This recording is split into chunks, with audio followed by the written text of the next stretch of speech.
আসসালামু আলাইকুম ওরহমতুল্লাহি ওবরাকাতু। আশা করছি দর্শক শ্রোতা বন্ধুরা আপনারা সবাই ভালো আছেন। আজকে আলোচনা করতে যাচ্ছি বেহেশতের ফেরেশতা রেদওয়ান আলাইহিসসালামের কাহিনী। বেহেশতে তত্ত্বাবধানকারী সর্বপ্রথম ফেরেশতার নাম রেদওয়ান আলাইহিসসালাম। তিনি ৮টি বেহেশতের যাবতীয় দায়িত্বে আছেন। ফেরেশতাগণের মধ্যে মালেক যেমন সর্বাপেক্ষা কুশ্রী ও কদাকার, রেদওয়ান ঠিক তার বিপরীত, অর্থাৎ সর্বাপেক্ষা সুন্দর। রেদওয়ানের মতো সুশ্রী ফেরেশতা আর একজনও নেই।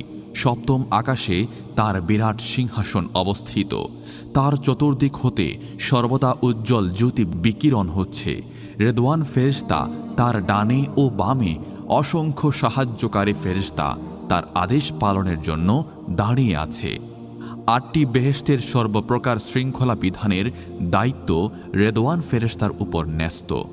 হযরত মুহাম্মদ সাল্লাল্লাহু আলাইহি ওয়াসাল্লাম বলেছেন, মেরাজের রাত্রে আমি জিব্রাইল ফেরেশতার সহিত ভ্রমণ করবার কালে মালেক ফেরেশতার নিকট দোজখের বর্ণনা শ্রবণ করে অত্যন্ত চিন্তিত ও দুঃখিত মনে কিছু দূর অগ্রসর হওয়ার পর সপ্তম আকাশে একজন পরম সুন্দর ফেরেশতাকে দেখতে পেয়ে জিব্রাইল আলাইহিসসালামের নিকট তার পরিচয় জিজ্ঞেস করলাম। উত্তরে জিব্রাইল ফেরেশতা আমাকে বললেন যে এর নাম রিদওয়ান। ইনি বেহেশতের যাবতীয় দায়িত্বে আছেন। আমি তার নিকটবর্তী হয়ে তাকে সালাম করলে তিনি সালামের উত্তর দিয়ে এগিয়ে এসে আমার সাথে মুসাফাহ করলেন। এমন সময় আল্লাহ তাআলার তরফ হতে আদেশ এলো, হে রিদওয়ান, মালিক ফেরেশতা দোজখের ভয়াবহ বর্ণনা শুনিয়ে আমার হাবিবকে অত্যন্ত চিন্তিত ও দুঃখিত করে দিয়েছেন। তুমি তাকে বেহেশতে ভ্রমণ করিয়ে এবং বেহেশতের বর্ণনা শুনিয়ে তার বিষণ্ণতা দূর করো। আল্লাহ তাআলার আদেশ অনুসারে রেদওয়ান ফেরেশতা আমাকে বললেন, ইয়া রাসূলুল্লাহ সাল্লাল্লাহু আলাইহি ওয়াসাল্লাম, আল্লাহ তাআলা তার পবিত্র কুরআনে স্বয়ং আপনার বহু প্রশংসা করেছেন। আমরা জন্মগ্রহণ করেই আল্লাহর আরশে মুআল্লায় আল্লাহর পবিত্র নামের সাথে আপনার পবিত্র নাম সংযুক্ত দেখতে পেয়েছি। আপনি আল্লাহর সর্বাপেক্ষা প্রিয় পয়গাম্বর এবং সকল পয়গাম্বরের নেতা। অন্যান্য পয়গাম্বরদের উম্মতের সাথে আপনার উম্মতদের বেহেশতে প্রবেশ করানোর জন্য আল্লাহ তাআলা আমার প্রতি আদেশ করেছেন। পরম করুণাময় আল্লাহ তাআলা তাঁর অসীম রহমতের দ্বারা বেহেশত তৈরি করেছেন। স্বর্ণরূপের ইট দ্বারা ইহা নির্মিত, মেশক ও আম্বর দ্বারা ইহার আস্তর করা হয়েছে। বেহেশতের অধিবাসীদের সুখ শান্তি ও আরাম আয়েশ হবে অতুলনীয় ও অফুরন্ত। বেহেশতি পুরুষগণ সকলেই ৩৩ বৎসর বয়স্ক যুবকের ন্যায় এবং স্ত্রীলোকগণ ১৬ বৎসর বয়স্কা যুবতীর ন্যায় হবে।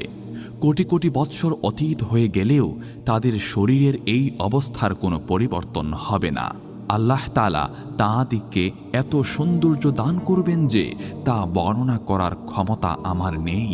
সহিহ বুখারীতে ইমাম বুখারী রহমতুল্লাহি আলাইহি লিখেছেন যে বেহেশতবাসী পুরুষগণ প্রত্যেকে ৬০ হাত এবং স্ত্রীলোক প্রত্যেকে ৫০ হাত লম্বা হবে। আল্লাহ তাআলা তাদেরকে হযরত ইউসুফ আলাইহিসসালামের মতো সৌন্দর্য, হযরত দাউদ আলাইহিসসালামের নেহে গলার স্বর এবং হযরত ইসমাঈল আলাইহিসসালামের মতো সুমিষ্ট ভাষা প্রদান করবেন।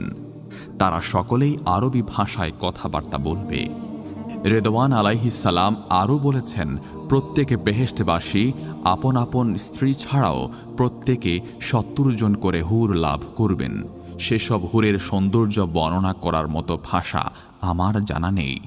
তারা অমাবস্যার ঘোর অন্ধকার রাত্রির দিকে দৃষ্টিপাত করলেও তা পূর্ণিমার রাত্রির ন্যায় আলোকিত হবে। তাদের মুখের থুথু এত সুগন্ধযুক্ত হবে যে উহার এক ফোঁটাও দুনিয়ার কোথাও রেখে দিলে সারা দুনিয়া সুগন্ধে পরিপূর্ণ হয়ে যাবে। সুবহানাল্লাহ। ইয়া রাসূলুল্লাহ সাল্লাল্লাহু আলাইহি ওয়াসাল্লাম, দুনিয়ার নিয়ম এই যে মানুষের বয়স যত বেশি হয় তাদের শক্তি সামর্থ্য ততই কমতে থাকে, কিন্তু বেহেশতের নিয়ম বিপরীত। বেহেশতবাসীদের বয়স যত বেশি হবে তাদের শক্তি সামর্থ্য ও সৌন্দর্য ততই বৃদ্ধি পেতে থাকবে।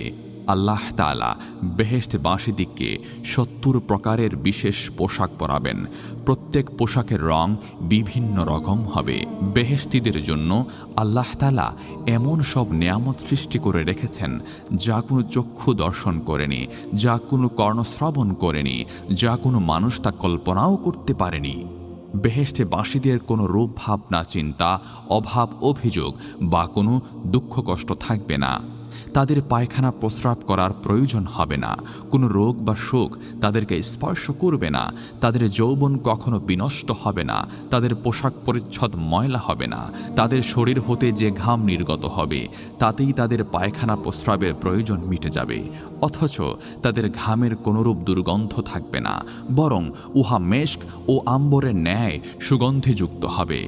বেহেশতের ফলের গাছগুলির প্রত্যেকটিতে বিভিন্ন স্বাদ বিশিষ্ট বিবিধ ফল উৎপন্ন হবে। সেসব ফল এমন সুস্বাদু হবে যে দুনিয়ার কোনো শাহানশাহ বাদশাহ ও সেরূপ স্বাদের কোনো খাদ্য কোনো দিন আহার করেনি।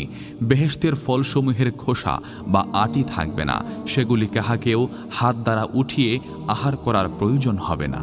কেহ কোনো ফল খেতে ইচ্ছে করলে উক্ত ফলের গাছ ঝুঁকে তার মুখের সম্মুখে আসবে। সুবহানাল্লাহ। বেহেশতের প্রাসাদগুলি ইট, স্বর্ণ ও রৌপের দ্বারা নির্মিত। উহার একখানা স্বর্ণের ইটের সহিত একখানা রৌপ্যের ইট মেশক ও আম্বর দ্বারা জুড়ে দেয়া। এক তলা হতে অন্য তলার দূরত্ব আসমান ও জমিনের দূরত্বের সমান। ৮টি বেহেশতের মধ্যে জান্নাতুল ফেরদাউস অধিক শ্রেষ্ঠ। উহার ভিতরে 4টি ঝর্ণা প্রবাহিত আছে। তার মধ্যে একটি দুধের, একটি মধুর, একটি শরবতের এবং একটি স্বচ্ছ ও সুশীতল নির্মল পানির। আল্লাহ তাআলা আপনার উম্মতের জন্য জান্নাতুল ফেরদাউস নির্দিষ্ট করে রেখেছেন। সুবহানাল্লাহ। রাসূলুল্লাহ সাল্লাল্লাহু আলাইহি ওয়াসাল্লাম বলেন, এসব বর্ণনা করতে করতে রিদওয়ান আমার হাত ধরে জান্নাতুল ফেরদাউসের ভিতর ভ্রমণ করতে লাগলেন। পথ চলতে চলতে আমি বিস্মিত নয়নে সেই সব নেয়ামত দেখছিলাম এবং মনে মনে চিন্তা করেছিলাম যে এইসব নেয়ামত যারা ভোগ করবে তারা সত্যিই ভাগ্যবান। সুবহানাল্লাহ।